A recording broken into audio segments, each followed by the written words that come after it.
And here's I will show you the easiest way to see your Instagram account password if you forgot. On your phone, you have to open a Google app. You can use any Google app. Let's open Google Gmail. And now you have to select the exact Google account in which account you saved your Instagram password. Now tap on your profile photo, tap on Google account, and you directly jump into Google account dashboard.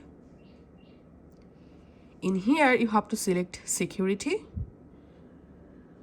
Under security, scroll down all the way to the bottom and tap on password manager. And here, tap on search passwords and type here Instagram. And if you ever saved your Instagram account password in your Google, here you will find instagram.com. Just tap on that. Verify your fingerprint. And here you will find all of your Instagram account saved login credentials. Now, to see any account password, just tap on this little eye icon and your Instagram account password will be visible. Thanks for watching.